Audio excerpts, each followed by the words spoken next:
Pak Joko segera mendekat dan memeriksa bunga. Alangkah terkejutnya saat Pak Joko meriksa denyut nadi bunga tak berdetak.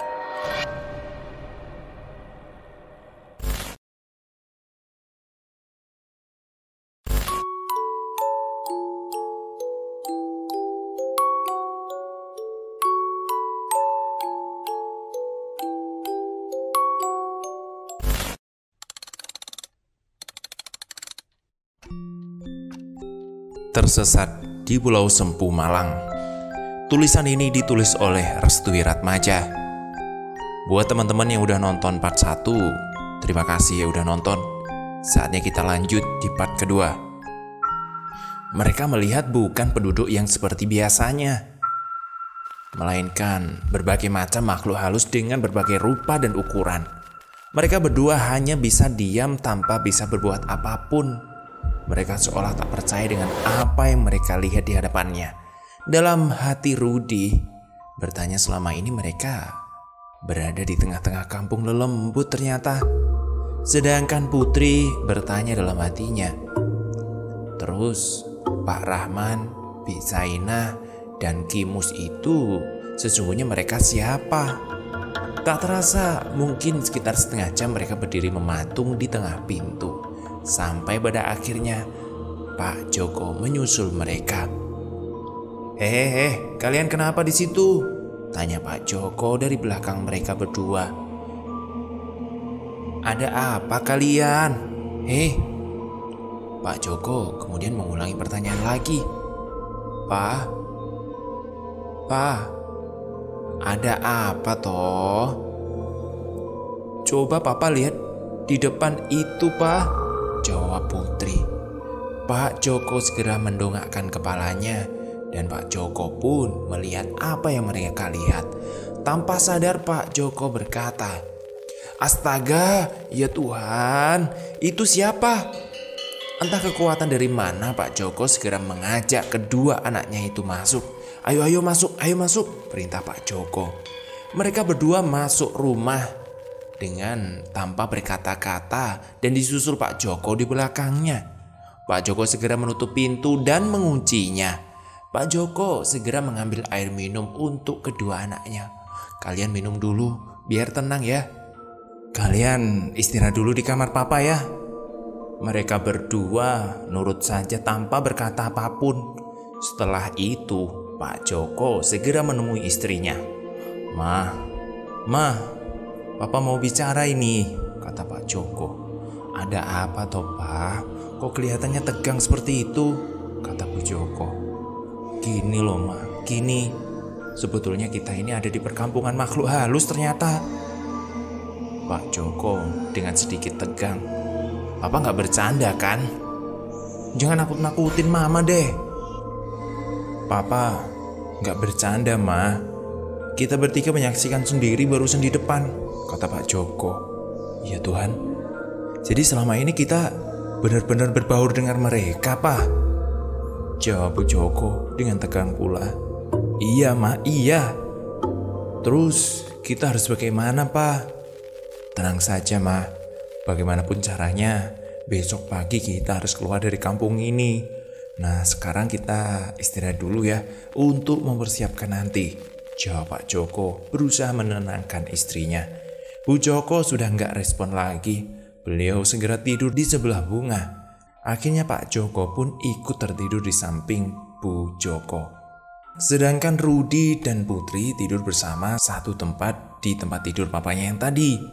Mungkin karena efek takut akhirnya mereka tak sadar tidur di sana. Sampai pada akhirnya tepat pukul 2 atau 3 dini hari, Bunga kejang-kejang, matanya melotot panasnya luar biasa.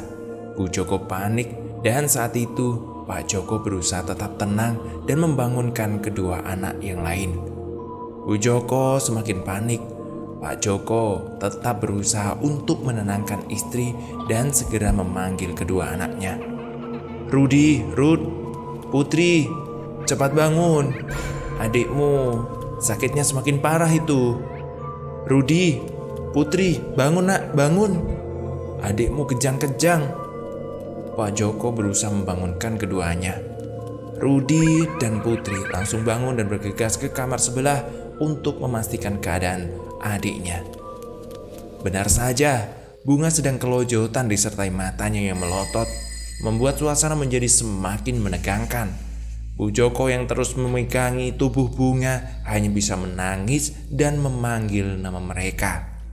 Bu Joko terus memegangi tubuh Bunga dan hanya bisa menangis dan memanggil nama Bunga. Sementara mereka berdua memegangi tubuh Bunga agar tidak terus kelojotan, sedangkan Pak Joko berusaha untuk mencari obat demam yang sudah tersedia dalam P3K. Karena mereka tahu bahwa Bunga cepat demam kalau menghadapi perubahan cuaca. Tapi tidak separah ini sebelumnya. Perlahan namun pasti Pak Joko berusaha meminumkan obat kepada Bunga, berharap Bunga segera tenang kembali. Sekitar 15 menit kondisi Bunga sudah mulai tenang. Bunga mulai tertidur dan mereka bisa bernafas lega. Tapi Bunga tidak tidur seperti yang mereka bayangkan. Bunga telah meninggal dunia. Setelah malam mencekam itu, pagi akhirnya datang juga. Mereka tak sadar kalau Bunga telah tiada. Mereka pikir Bunga masih tertidur lelap akibat efek obat yang diberikan. Baru setelah Bu Joko memegang kening, beliau merasa aneh. Kenapa tubuh Bunga mendadak dingin? Bu Joko memanggil Pak Joko. Papa, Bunga kok badannya dingin sekali ya? Wajahnya semakin pucat loh. Bu Joko mulai panik. Ada apa Toma? Ada apa? Tanya Rudi disusul Putri yang dari tadi sudah sibuk beres-beres. Pak Joko segera mendekat dan memeriksa Bunga. Alangkah terkejutnya saat Pak Joko meriksa denyut nadi Bunga tak berdetak. Ya, benar, Bunga telah meninggal. Ma, yang sabar ya Ma. Pak Joko berusaha menenangkan Bu Joko. Ada apa Pak? Ada apa? Bu Joko merasa panik dan sedih. Bunga Ma, Bunga sudah tiada. Jawaban Pak Joko menunduk disertai hembusan nafas panjang. Papa gak bercanda kan? Papa gak bercanda kan? Tanya Putri yang mulai sedih saat itu. Bu Joko hanya bisa meratap dan menangisi serta memeluk tubuh Bunga yang setelah dari tadi yang telah tiada. Putri berusaha menenangkan Bu Joko, tapi tangis Putri pun pecah saat itu. Sementara Rudi hanya bisa diam, tak percaya dengan apa yang telah menimpa adiknya itu. Antara bingung, marah, takut bercampur jadi satu. Pak Joko hanya tertunduk lesu. Beliau merasa bersalah atas kematian Bunga. Coba saja liburan kali ini mereka liburan di Solo. Mungkin kejadian ini tak akan menimpa mereka. Pagi itu mereka dirundung kesedihan atas meninggalnya Bunga. Tapi mereka tak mau berlarut-larut begitu saja. Mereka harus bisa keluar dari tempat itu. Ma, anak, kita harus cepat keluar dari sini. Biar Bunga, Papa yang gendong ya, kata Pak Joko. Semuanya bisa mengangguk setuju tanpa bicara apapun, termasuk Bu Joko dan Putri yang masih merasa lelah akibat menangis. Sesekali mereka juga masih meneteskan air mata. Akhirnya pagi itu mereka keluar dari tempat itu setelah 6 hari berada di situ. Tapi Pak Joko tetap tak berputus asa. Beliau terus menyemangati mereka. Kita tidak akan mati di sini ya. Aku yakin kita bisa keluar dari sini, kata Pak Joko dengan penuh semangat. Tapi Pak, ini sudah sore loh, udah 4:30. Mau sampai kapan lagi kita di sini? Tanya Rudi yang sudah mulai marah. Dari sepanjang perjalanan, mereka berdua berganti menggendong jenazah Bunga. Sabar ya Kak, sabar. Kita juga lelah, sekaligus sedih atas kematian Bunga. Tapi mau gimana lagi? Umur kita gak ada yang tahu kan. Kita harus tetap berjuang Kak. Jangan menyerah ya, kata Pak Joko memberi pengertian. Akhirnya mereka lagi-lagi harus menginap di pulau asing itu. Mereka mendirikan tenda tepat di dekat Laguna dan sudah tidak di kampung itu. Tapi ada yang berbeda sekarang. Mereka berkemah ditemani seorang jenazah. Ya, jenazah keluarga mereka sendiri. Pak Joko berharap semoga saja ada yang menemukan dia dan keluarga secepatnya. Cuma itu harapan mereka. Semalam mereka tak bisa tidur. Mereka masih teringat saat pertama berangkat, Bunga masih tertawa ria. Tetapi kini Bunga sudah terbujur kaku di hadapan mereka. Mereka berdoa bersama di hadapan jenazah Bunga, berharap mukjizat dari Tuhan muncul untuk menolong mereka. Bayangkan saja menginap semalam di tengah hutan dengan seorang jenazah. Tak henti-hentinya mereka berdoa berharap esok akan ada penolong yang akan menolong mereka. Mereka hampir tak tertidur semalaman. Di samping masih mengingat sosok Bunga, binatang malam pun seolah-olah menambah kengerian malam itu. Karena tak seperti kemarin-kemarin, binatang malam ini suaranya sangat mengerikan. Tapi mereka tetap berdoa berharap esok pagi mereka bisa segera menemukan jalan pulang serta memakam Bunga secara layak. Akhirnya penantian mereka datang juga. Tepat pada hari ke-7 mereka menyusuri jalan setapak yang lumayan licin dan pada akhirnya mereka menemukan jalan ke dermaga. Tak henti-hentinya mereka mengucapkan syukur pada Tuhan disertai isak tangis terharu. Mereka segera turun menuju dermaga. Mereka masuk pulau tersebut, tapi pemandangan dermaga saat itu ramai akan polisi laut dan tim SAR serta beberapa nelayan setempat ikut mencari mereka. Ternyata mereka sudah mencari keluarga Pak Joko selama sekitar 5 hari. Karena menurut nahkoda kapal yang mereka tumpangi, seharusnya mereka pulang di hari kedua. Tapi setelah ditunggu sekian lama, keluarga Pak Joko tak muncul-muncul. Tidak mungkin mereka pulang dengan kapal lain karena yang disewa kapal Mutiara Laut. Akhirnya sang nahkoda kapal mencari tahu ke nelayan-nelayan setempat dan mereka tak ada yang mengangkut keluarga Pak Joko. Sebelum melapor ke pihak pemandu dan polisi, mereka sempat mencari seharian dari pagi hingga sore hari, hingga diputuskan keesok harinya mereka akan melapor ke petugas polisi. Keesok harinya mereka lapor ke petugas keamanan laut bahwa ada satu keluarga yang tersesat di Pulau Sempu. Akhirnya petugas laut menelepon tim SAR dari kota pusat serta yang lain mencari keberadaan keluarga Pak Joko. Setelah tim SAR datang, beberapa nelayan, polisi laut serta tim SAR mencari keberadaan Pak Joko. Bahkan sampai 3 hari penyisiran, keluarga tersebut tak ditemukan. Menurut paranormal, keluarga tersebut disembunyikan di kampung Lelembut tepat di tengah pulau tersebut. Mereka bisa pulang di hari ganjil. Begitu paranormal itu menerawangnya. Tapi polisi laut bersama tim SAR tetap mencari. Jika sampai hari ke-7 mereka belum ditemukan, maka pencarian akan dihentikan. Entah kebetulan atau bagaimana, tapi hari ke-7 mereka dikembalikan dengan keadaan yang lumayan memprihatinkan. Dan yang bikin terharu, mereka harus kehilangan satu dari anggota keluarganya. Ya, tentu si bungsu Bunga.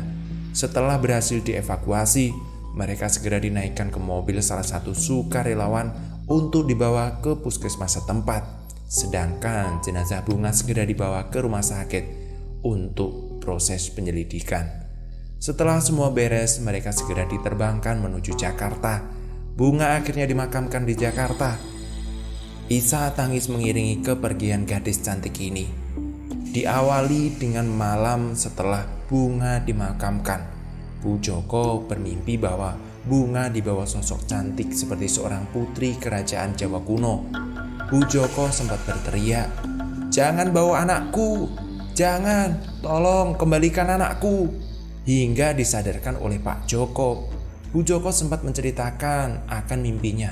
Tapi Pak Joko segera menenangkan Bu Joko untuk mengikhlaskan kepergian Bunga. Baru keesok harinya, Pak Joko memimpikan hal yang sama. Seperti Arab-Arab, begitu warga Jakarta menyebutnya. Pak Joko pun juga disadarkan oleh sang istri. Bedanya, Pak Joko mimpi di siang hari saat beliau beristirahat siang. Keesok harinya, Rudi dimimpikan hal yang sama saat di sekolah. Ketika jam kosong, Rudi memilih tidur siang di kelas.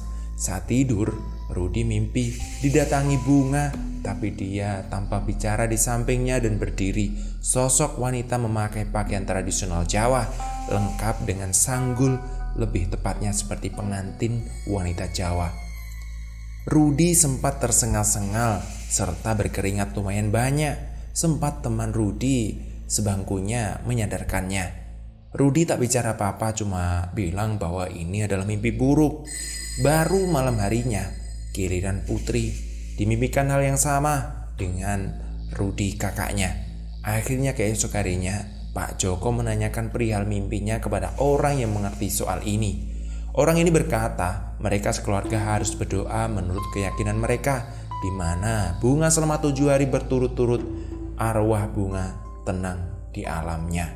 Setelah kejadian ini, mereka tak lagi didatangi arwah Bunga lewat mimpi mereka, dan sekeluarga juga tidak akan melupakan kejadian ini untuk selamanya. Sumpah, saya merinding menulis begini. Dari tadi tangan gemeter terus. Ada rasa haru, sedih bercampur kesel dan marah. Tapi tentu di balik ini semuanya, saya ingat satu hal, di mana bumi berpijak, di situ langit dijunjung. Intinya, tetap hormati alam, jangan sembrono dan egois. Terima kasih buat semuanya yang sudah mendengarkan tweet dari Restu Wiratmaja ini. Mari kita bersama-sama berdoa agar almarhum diterima sesuai agamanya masing-masing. Cerita ini selesai. Terima kasih buat teman-teman yang sudah nonton part 1 dan 2-nya. Dan saya pribadi mengucapkan terima kasih buat Restu Wiratmaja yang udah ngizinin ceritanya saya baca. Terima kasih. Jangan lupa komentar dan subscribe sebagai dukungan teman-teman untuk kita agar kita bisa upload setiap harinya. Terima kasih, sampai jumpa.